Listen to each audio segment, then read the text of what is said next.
గీత గారు ఇద్దరు తలపడుతున్నారు కదా, ఇప్పుడు ఎవరు నెగ్గుతారంటారు ఈసారి? పవన్ కళ్యాణ్ నెగ్గుతాడు. గీత గారికి ఏమి ఉండదు. గీత గారు మూడు సార్లు నెగ్గారు, ఏమి చేయలేదు. పవన్ కళ్యాణ్ పవన్ కళ్యాణ్ నెగ్గుతారు. అవునండి. మరి పవన్ కళ్యాణ్ ఇక్కడ సామికుడు కాదు, ఇప్పుడు కరోనా టైంలో ఒకటి కనపడింది, వాళ్ళు వచ్చి నామినేషన్ వేశారు ఇక్కడ. మరి గీత గారు ఇక్కడ లోకల్ అందరూ పరిచయిస్తున్నారు కదా. గీత గారే కనపడరు, ఇంకా ఈ పవన్ కళ్యాణ్ కనపడతాడు.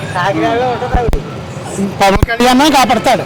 గీత గారు ఇంకా ఇక్కడ నెగ్గేసిందనుకో అక్కడ పోతాడు, మళ్ళీ రాదు, మళ్ళీ వెళ్తున్నారు.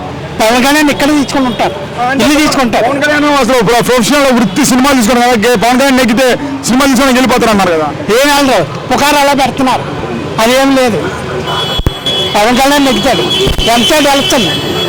మరి గీత గారు మీద నెగ్గలేక సినిమాలు మొత్తం తీసుకొచ్చి ప్రచారం చేపిస్తున్నాను. అదేం లేదు, నెగ్గలేక ఏమన్నా గీత గారే అతని డబ్బు తట్టుకోలే పారిపోతుంది. నెగ్గలేకపోవడం ఏమి ఉండదు. అంటే సరదాగా వస్తున్నారు, అది కుటుంబ సభ్యులు అంతే, ఏముండదు. జగన్మోహన్ రెడ్డి గారు వాళ్ళ ఇంటింటి ప్రతి ఇంటికి సంక్షేమ పథకాలు అందినాయి కదా, అమ్మ కూడా ఎన్ని ఆ పథకాలు గీత గారిని కాపాడుతాయి అంటున్నారు. అమ్మఒడి ఒకటైనా ఇచ్చాడు, ఏం పథకాలు ఇచ్చాడు చెప్పమనండి. ఏం పెంచను పెన్షన్ చంద్రబాబు నాయుడు 2000 ఇచ్చినాడు, ఈడొచ్చేమో 250 పెంచాడు.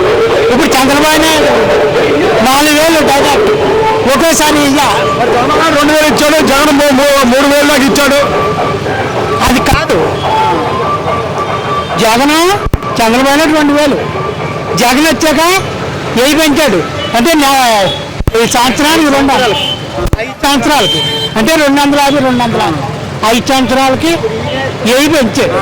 ఇప్పుడు చంద్రబాబు నాయుడు డైరెక్ట్ 4000.